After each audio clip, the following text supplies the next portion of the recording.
Oke, welcome to Pemuda 10 Podcast FK UNJ Official. Salam olahraga jaya.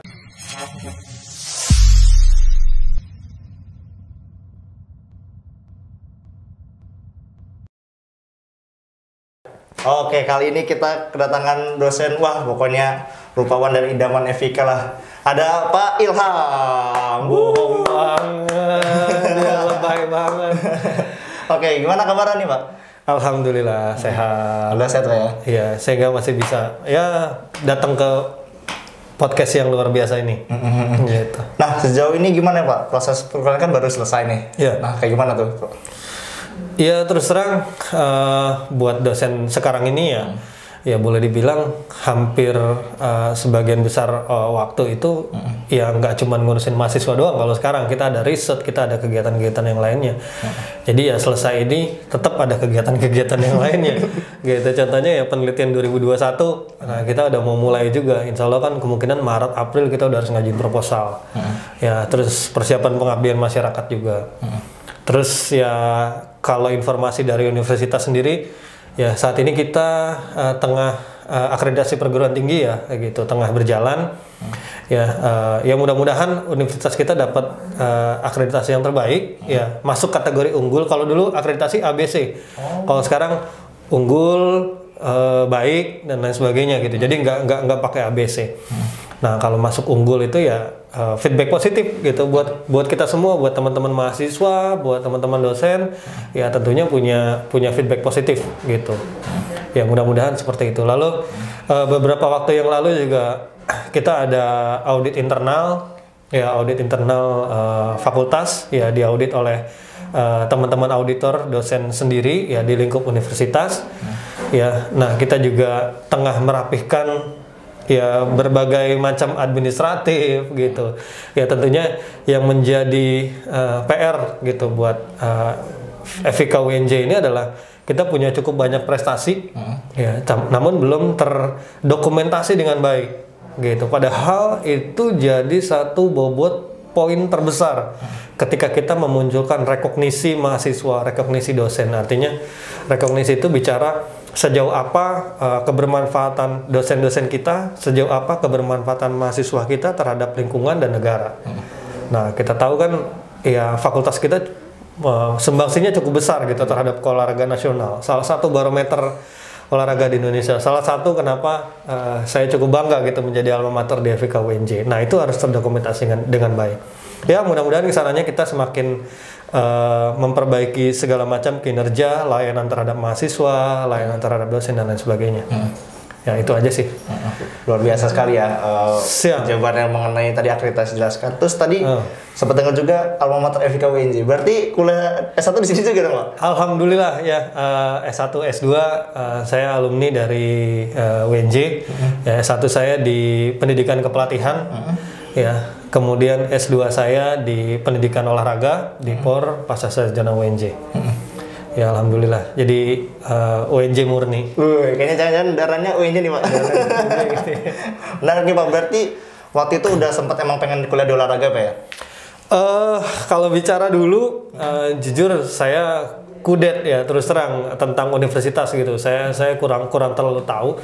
Cuma secara latar belakang, secara garis besar saya nggak sengaja ketemu dengan teman saya yang memang sudah lebih dulu kuliah di FK UNJ. Waktu itu dia angkatan 2002. Nah, ketika saya akan jogging, kebetulan saya waktu itu memang cabang saya memang bola voli. Ya, saya udah tekuni dari SMP. Ketika saya jogging, waktu itu tujuan saya pengen masuk ke kepolisian tapi gagal. Gitu, tapi gagal. Ya, pada saat ini ya karena satu hal lainnya gitu, gagal. Ya sempat ya udah mau coba tentara gitu, tapi ternyata ketemu dengan teman yang tadi beliau senior ngasih brosur di UNJ, suruh daftar, saya daftar gitu. Ya dimana SNMPTN waktu itu UMPTN waktu itu udah selesai, udah nggak ada, jadi saya daftar melalui jalur mandiri. Ya, nah ya alhamdulillah lolos dan langsung ospek, gitu. Langsung terjun ke dunia yang berbeda, gitu, luar biasa. Ya istilahnya seperti itu. Jadi saya nggak terlalu tahu banyak tentang FK UNJ, jadi tahu itu setelah saya di dalamnya, gitu. Ternyata oh begitu. Menarik, berarti emang alhamdulillah udah punya basic di bola voli juga Pak ya. Jadi alhamdulillah. Ya. Iya, alhamdulillah. Ya nggak sampai level daerah, nggak sampai level nasional. Ya cuma menurut saya waktu itu sudah punya cukup bekal karena ketika saat ini saya juga melatih di klub bola voli. Ya kebetulan ada junior yang pernah nanya ke saya gitu. Ya saat itu skill yang dimiliki, kemudian kompetensi kualitas fisiknya, kondisi fisik yang dimilikinya, menurut saya kurang mumpuni gitu. Terus saya lihat karakteristiknya dia juga, saya menyarankan jangan masuk di WNJ. Kenapa? Nggak apa-apa, nanti jelek-jelekin nama gue aja. Saya bilang begitu. Kenapa? Saya khawatirnya begitu masuk kan sudah dikenalkan ke senior, sudah dikenalkan oleh para dosen, kuliah cuma 1 semester. Habis itu hilang. Kenapa? Karena nggak kuat dengan proses perkuliahannya. Gitu, makanya saya selalu bilang seperti itu. Gitu. Nah menarik nih Pak, kalau kita S1, S2 kan pendidikan Pak ya, pendidikan SPD. Nah, terus pas jadi dosen kenapa bisa ke IKOR Pak? Oke. Nah jadi saya throwback dulu ya gitu. Jadi sebelumnya saya mengajar gitu di sekolah, saya juga aktif melatih di salah satu klub waktu itu di DKI Jakarta. Nah sekarang saya bergerak untuk membuka klub sendiri gitu kan di lingkungan rumah bersama teman-teman Karang Taruna. Nah jadi dulu saya juga aktif di bola voli sebagai pelatih, lalu mengajar juga di sekolah. Nah saat itu saya berpikir ketika saya lulus S1, karena jujur saya lulusnya cukup lama gitu, molor, jadi jangan dicontoh oleh teman-teman semuanya. Gitu, bukan karena hebat aktif di kampus, nggak juga gitu sebetulnya, cuma karena banyak menimba ilmu di luar gitu, saking asiknya dengan voli dan lain sebagainya ya membuat terlena sehingga saya lulusnya agak sedikit terlambat dari teman-teman yang lainnya. Lalu motivasi saya adalah apa yang bisa saya lakukan untuk ngejar mereka. Mungkin teman-teman udah punya pengalaman ngajar 3-4 tahun. Mungkin teman-teman udah ada yang jadi pelatih ke luar negeri, keluar kota, dan lain sebagainya. Apa yang bisa mengejar mereka? Ya satu-satunya jalan, saya punya pendidikan lebih tinggi daripada mereka. Dan pendidikan itu investasi masa depan. Gitu. Jadi, pun saya nantinya lulus S2 sekalipun saya belum punya pekerjaan, nggak jadi masalah. Gitu. Jadi pada saat ada opportunity, saya bisa ambil. Kalaupun belum ada, ya itu investasi buat saya. Nggak ada salahnya saya belajar. Gitu. Jadi, yang terpenting keluar dari zona nyaman gitu untuk terus belajar. Akhirnya saya putuskan waktu itu lanjut kuliah S2 dengan beasiswa mandiri. Ya artinya ya dari uang sendiri gitu, dari melatih, dari ngajar, dikumpulin segala macam. Nah, lanjutlah mulai kuliah S2. Ya alhamdulillah selesai, lulus, dan amazing gitu, anugerah. Yang saya sendiri sebenarnya nggak tahu gitu. Jujur, ketika saya wisuda datang, saya terlambat waktu wisuda S2. Saya terlambat kurang lebih 1,5 jam. Wisuda jam 1, saya sampai 2:30. Karena waktu itu emang lagi macet total, saya nggak tahu gimana waktu itu. Karena kita di Jaya Expo ya di Kemayoran, di Cepaka Putih itu ditutup, macet total. Nah, kurang lebih berjam-jam lah. Padahal saya udah berangkat cukup dini gitu, cuman ternyata terlambat. Saya udah mikir ya udahlah nggak apa-apa, yang penting dapat ijazah. Gitu, nggak mungkin kan kelulusan ditunda karena nggak wisuda gitu kan, atau nggak jadi lulus. Akhirnya ya saya tetap datang, ternyata banyak peserta wisuda yang lainnya juga terlambat. Gitu, juga terlambat. Terus sehari sebelumnya saya memang tidak mengikuti gladi resik gitu karena berhalangan hadir. Waktu itu saya udah mau datang, cuman memang karena berhalangan. Ya udah akhirnya ya udahlah datang aja pas wisuda gitu. Nanti tinggal lihat aja kan yang duluan gimana sih prosesnya gitu kan. Nah, karena udah pernah tahu prosesi wisuda bagaimana. Akhirnya ya udah saya datang terlambat. Ternyata di sana banyak juga yang terlambat. Akhirnya kita diberikan masuk untuk ke tempat wisuda di sesi kedua. Pada saat sesi break, acara-acara seremonial sudah selesai. Disitulah baru pengumuman lulusan wisudawan terbaik. Nah, saya nggak lihat nomor saya nggak lihat nomor toga saya, nggak lihat ininya. Jadi toga itu baru saya pakai pada saat itu, pakai ini nomor saya baru pegang. Saya cari, saya kebetulan ketemu teman-teman saya samperin mereka. Bro, nomor ini di mana? Gitu. Saya kebetulan waktu itu ingat saya nomor 20, teman saya nomor 200-an. Gitu. Kok saya nomor kecil gitu. Yang lain nomor-nomornya besar sekali. Saya tanya ke panitia, "Maaf ini di mana ya?" "Oh, ini di depan." Gitu. Saya bilang di depan. Ada apa ya gitu kan? saya salah atau gimana? Ya udah akhirnya diarahkan panitia, saya duduk di jajaran paling depan, ada strip 1, mahasiswa S1, lalu strip 2, mahasiswa S2 dan S3 gitu. Ini apa ya? Kok saya di sini? Gitu ya. Iya. Nah, ternyata begitu acara dimulai kembali, nah ternyata jajaran itu adalah jajaran untuk wisudawan terbaik. Gitu yang ya kaget juga gitu. Wisudawan terbaik gitu kan. Nggak dikasih tahu karena memang juga nggak ikut gladi resik, nggak ini. Ya udah maju ini. Ya rasanya ya campur aduk gitu. Antara senang sama bingung juga gitu. Kok bisa saya gitu. Ya karena prinsip saya mungkin banyak lah teman-teman yang lain yang lebih kompeten gitu. Nah, jadi anugerah saya bisa lulus S2 ya dengan predikat lulusan terbaik tadi gitu kan. Bukan untuk menyombongkan diri, tapi memang awalnya saya berpikir buat apa ya ini semua ya. Iya kan? Iya. Saya lulus juga kerja ya udah jadi guru-guru lagi gitu kan. Nggak gimana. Pun saya waktu itu sempat mengajar di perguruan tinggi juga hanya sebagai honorer gitu, nggak tetap di perguruan tinggi swasta. Tapi ternyata hal tersebut ya balik lagi, pendidikan adalah investasi masa depan gitu. Setahun berikutnya saya lulus 2016, 2017 ada pembukaan lowongan CPNS untuk jalur perguruan tinggi dosen. Dapat informasi ternyata FIK UNJ juga buka gitu kan untuk jalur ini. Dan salah satu dibukanya adalah jalur lulusan terbaik atau cum laude gitu. Nah, ya udah kebetulan ada itu semua ya saya daftar gitu kan. Nothing tulus. Ada beberapa teman-teman yang saya ajak juga gitu. Nih, FIK buka nih. Ayo. Enggak deh, berat. Enggak deh, ini saya ngambil di Menpora aja. Dan saya pikir buat apa kita kuliah S2 jungkir balik? Lalu kita ngelamar untuk S1 gitu. Oh iya. Saya lebih baik fight lalu gagal daripada saya penasaran seumur hidup gitu. Gitu. Ya udah, saya coba lillahi taala. Ya alhamdulillah gitu. Proses demi proses ternyata lolos dan akhirnya saya dinyatakan salah satu calon pegawai negeri sipil gitu kan untuk jalur dosen di FIK UNJ. Yang sebelumnya saya nggak lihat untuk program studi apa. Pokoknya yang penting Fakultas Ilmu Olahraga requirement-nya adalah S2 POR, ya saya ambil. Gitu. Jadi ya udah ngambil aja gitu. Di prodi manapun yang penting di olahraga, karena saya tahu betul gitu kan ketika saya diwawancara juga saya bilang di sini banyak masternya gitu. Jadi saya bisa belajar di prodi apapun. Saya siap gitu untuk belajar.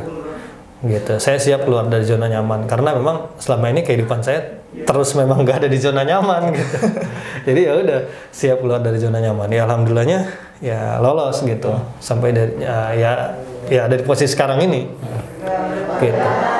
Dan balik lagi throwback, memang pengalaman yang menyiapkan saya gitu. Jadi saya memang tidak ada persiapan khusus ketika tes CPNS waktu itu gitu. Karena pengalaman, jujur untuk dari intelijensi umum dan sebagainya, karena 2014-15 itu saya pernah ngajar di sekolah internasional, bilingual program, lebih banyak ke bahasa Inggris. Jadi yang sebelumnya saya nggak ngerti bahasa Inggris, sampai sekarang juga nggak ngerti sih gitu.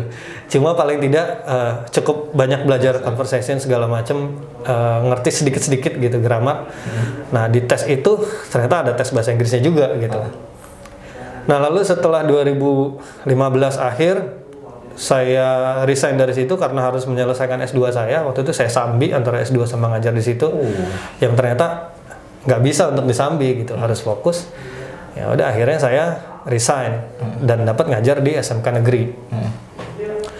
Nah dilalahnya di SMK negeri itu saya karena guru penjas honorer, ya masuklah guru penjas PNS ya dari guru bantu, waktu itu program guru bantu, dan para guru bantu ini harus dapat jam penuh karena di sekolah itu kan minimal 24 jam ngajar, jam penuh. Jadi jam saya dialihkan ke beliau. Nah karena kekurangan jam, jadi saya harus ngajar sejarah Indonesia. Wah, nyampe juga tuh. 20 jam.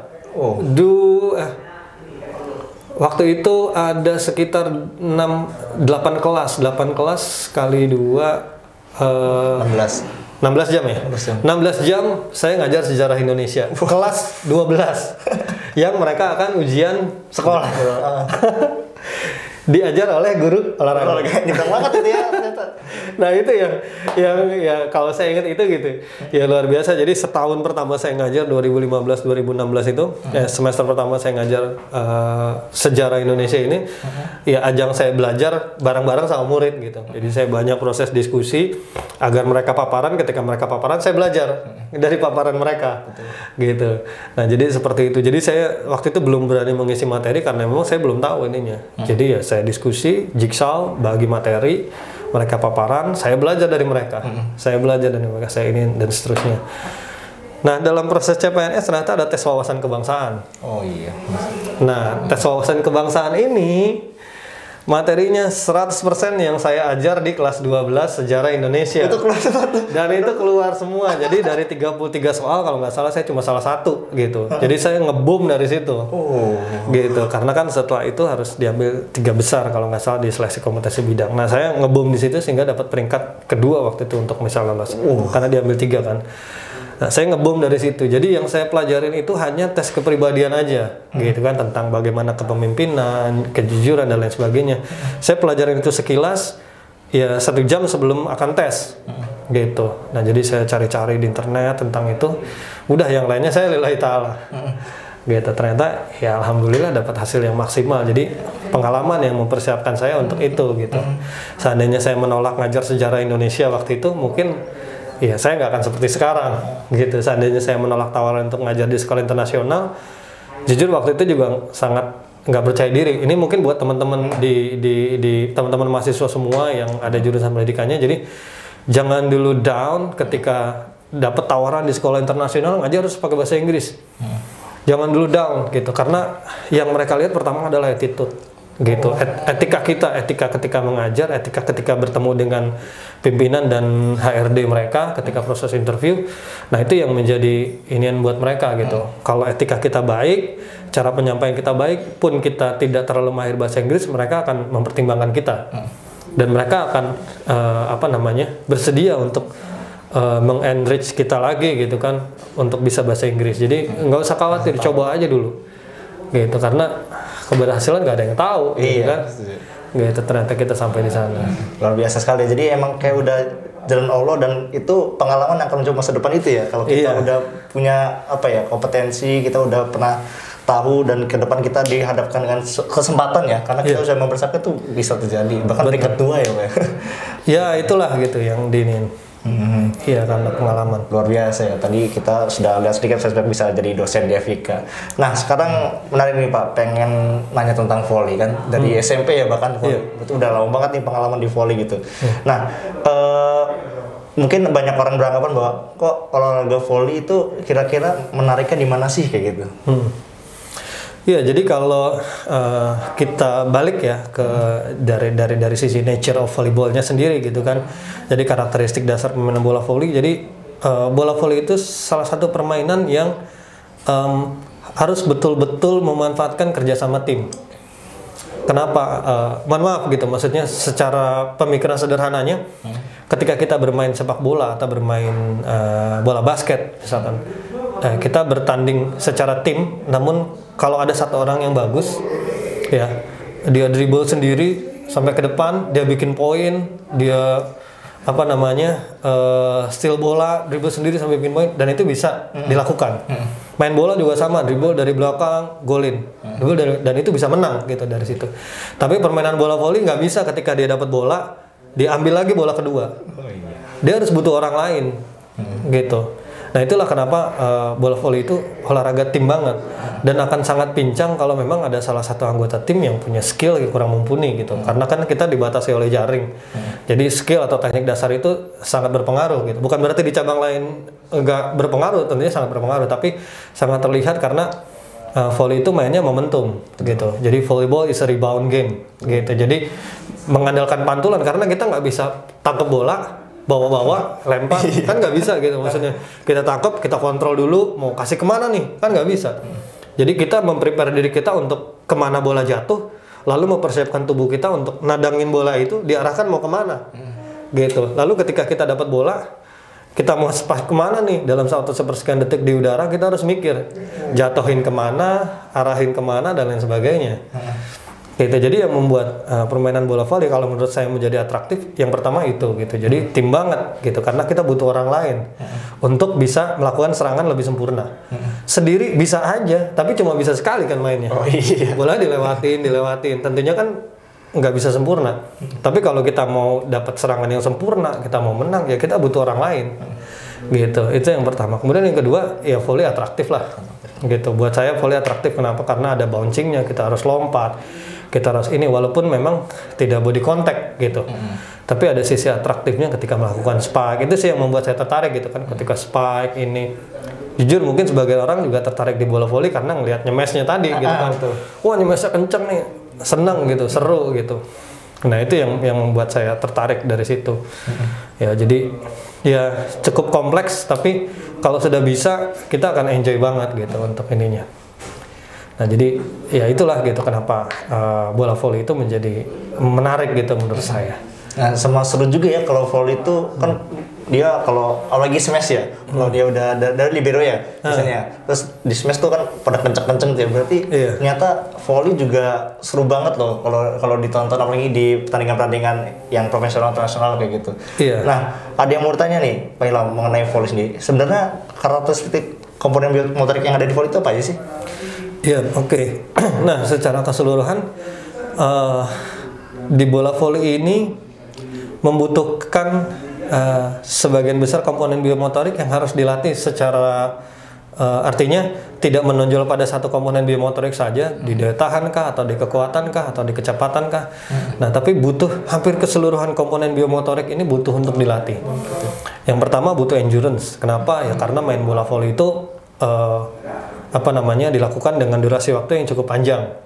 Pun dalam setiap rally-nya hanya memakan waktu sekian detik, tapi kalau punya endurance yang baik akan berpengaruh terhadap proses recovery yang lebih cepat. Karena setiap poin, karena main volley itu rally poin, kalau recovery kita nggak cepat, kita akan nggak akan bisa maksimal dalam setiap rally-nya kan gitu. Lagi kelelahan, masih ngap-ngapan, bola udah datang lagi, dan kita harus maksimal dalam setiap gerakan. Kenapa? Karena gerakan-gerakan yang dilakukan sifatnya kan power, daya ledak otot. Lompat, ngeblok, lompat juga, bergerak ke sana kemari, berpacu kecepatan antara bola dengan badan kita. Tentunya itu gerakan-gerakan eksplosif gitu. Nah, kalau recovery-nya nggak cepet, daya tahannya nggak bagus, ya keleleran nanti di set-set berikutnya. Nah, lalu di strength, speed ya berpengaruh tadi karena power gitu kan, karena daya ledak otot yang dominan yang dipakai. Nah, fleksibilitas iya tentunya juga berpengaruh gitu. Ya. Nah, untuk bisa dapat gerakan yang efektif tentunya harus punya fleksibilitas yang baik. Koordinasi iya gitu. Lalu ya pokoknya banyak lah gitu. Akurasi yes gitu. Agility iya. Jadi speed, agility, quickness ya udah pasti gitu. Nah, jadi memang cukup banyak komponen yang ini. Saya rasa mungkin cabang olahraga lain juga, tapi kalau menurut hemat saya ya memang butuh itu. Kenapa? Karena uniknya di permainan bola voli ya tadi itu rebound game. Jadi kita berkejar-kejaran dengan bola. Gitu. Jadi ya akurasi juga, ya koordinasi juga, ya ini juga kan kita nggak mungkin gerabak-gerubuk lari, koordinasinya nggak bagus, kemudian melakukan gerakan-gerakan seluncuran, misalkan harus sliding, harus dive, harus ini, ya kan itu juga sangat berpengaruh. Jadi hampir sebagian besar komponen biomotorik berpengaruh gitu terhadap performa permainan bola voli. Ya jadi secara keseluruhan, ya nggak cuman speed, strength atau endurance aja gitu, tapi secara keseluruhan kalau memang untuk performance yang lebih baik, ya hendaknya ya hampir sebagian besar dilatih. Walaupun ada konsentrasinya memang tadi lebih ke speed, strength dan endurance tadi gitu, dominan ke daya ledak otot. Apa ya kita bahasnya? Ya speed strength-nya juga harus dapat gitu untuk memunculkan daya ledak otot. Ya itu pun juga harus bisa dilakukan secara berulang-ulang gitu. Jadi endurance-nya juga harus gitu, karena kan melakukan daya ledak ototnya nggak cuma sekali, berkali-kali. Bahkan dalam satu rally mungkin berkali-kali kita melakukan gerakan-gerakan yang sifatnya membutuhkan daya ledak otot gitu. Saya rasa itu menarik ya. Nah, penglihatan kita nih Pak ya, kalau atlet voli itu identik sama kok pada tinggi-tinggi ya. Nah, apakah ketinggian badan itu sangat berpengaruh terhadap prestasi terhadap kemenangan suatu tim begitu? Ya. Nah, jadi tinggi badan adalah salah satu indikator. Salah satu indikator. Jadi tidak mutlak. Ya, tidak mutlak bahwa tinggi badan itu bisa berpengaruh terhadap kemenangan, tapi itu ada salah satu indikator untuk bisa mendapatkan performa yang baik gitu dalam hal ini untuk memperoleh kemenangan. Ya, namun punya tinggi badan ya akan mendapatkan satu keunggulan gitu. Misalkan jangkauan spike ataupun jangkauan blok yang tentunya bisa dilakukan dengan lebih maksimal gitu. Nah, namun saat ini ya kita mengaca ya kepada negara-negara yang serumpun dengan kita, contohnya di Jepang ya. Karena pembinaan mereka cukup baik dan lain sebagainya, yang saya lihat di sana itu karena turnamen yang cukup berjalan, jadi banyak sekali atlet-atlet yang menonjol walaupun tinggi badannya tidak terlalu ya dibandingkan dengan Eropa ataupun dengan Asia sendiri, tapi ternyata mereka mampu bersaing. Jadi menurut saya buat teman-teman volley ya yang saat ini lagi di pembinaan dan lain sebagainya, kalau Anda punya tinggi yang misalkan kurang dibandingkan dengan pemain-pemain yang saat ini di level nasional atau di level Pro Liga, jangan dulu berkecil hati gitu. Nah, kita lihat sudut pandangnya dari negara lain, contohnya di Jepang gitu. Di Jepang kalau kita lihat saat ini kan salah satu pemain Indonesia ada yang main di Jepang. Nah, ternyata di sana dia jadi salah satu pemain paling tinggi. Dimana yang lain rekan-rekannya 180, 182, 183. Dimana kalau di Indonesia ya itu tidak terlalu dilihat, yang dicari adalah 185 ke atas gitu. Bahkan saat ini requirement untuk masuk di PPOP, di POPB sendiri adalah tinggi badan di atas 180-an. Gitu. Tapi di negara-negara yang ternyata volleynya berkembang, mereka tidak berpatokan pada itu. Gitu. Yang penting adalah kompetisinya berjalan, atlet itu mampu bersaing. Nah, ya kita harusnya mengaca ke situ gitu. Jadi kompetisinya berjalan biar nanti bibit-bibit yang bagus, yang berbakat ini bisa muncul. Pun dengan tinggi badan yang mungkin di bawah rata-rata pemain profesional, tapi karena punya keunggulan, ya punya skill di atas rata-rata, ya kalau memang dia layak, ya dia harus masuk gitu, dia mesti ini gitu. Nah itu sih menurut saya. Jadi tinggi badan salah satu indikator ya, namun tidak mutlak gitu untuk memperoleh performa yang baik atau memperoleh kemenangan. Wah, luar biasa sekali ya. Tadi pembahasannya sejauh ini kita dapat 2 ilmu nih. Jadi ada volley tentang pengantar kepelatihan ya, yang kita jelaskan tadi dengan cabang olahraga volley itu sendiri. Menarik sekali nih pada podcast kali ini Pak Ilham ya. Semoga kita semua ternotis dan menambah wawasan ya mengenai pembahasan yang kita lakukan hari ini. Nah, terakhir nih Pak Ilham, as a lecturer, do you have any message for college student di FIK? Ya, jadi buat teman-teman mahasiswa ya saat ini do your best gitu ketika Anda kuliah ya, ketika Anda latihan, ketika Anda di cabang olahraga, percayalah bahwa itu akan memberikan dampak gitu bagi Anda di masa yang akan datang. Buat yang nggak aktif di KOP, aktiflah di KOP ya. Kenapa? Karena ilmu-ilmu terapan itu justru lebih banyak dapat di KOP ya. Jadi kita bisa jadi wasit, kita bisa jadi pelatih, atau di bidang-bidang yang lainnya, manajemen olahraga, aplikasinya adalah di KOP. Ya, jadi tolong teman-teman aktif di KOP, karena itu adalah aplikasi. Ya, di dalam perkuliahan kita dapat, aplikasinya adalah di KOP. Aplikasinya di KOP, jadi jangan jauh-jauh dari KOP. Nah, seperti itu. Kenapa? Karena saat ini peluang Anda untuk lebih baik itu sangat besar, gitu. Peluang beasiswa, peluang kerja, itu di bidang olahraga sangat besar, sangat banyak. Jadi, ingat, do your best ketika Anda kuliah maupun latihan saat ini buat kehidupan Anda di masa yang akan datang biar lebih baik lagi. Oke, luar biasa sekali Pak Ilhamnya. Jadi kita belajar banyak pada podcast kali ini. Thank you Pak sudah hadir di podcast FIK.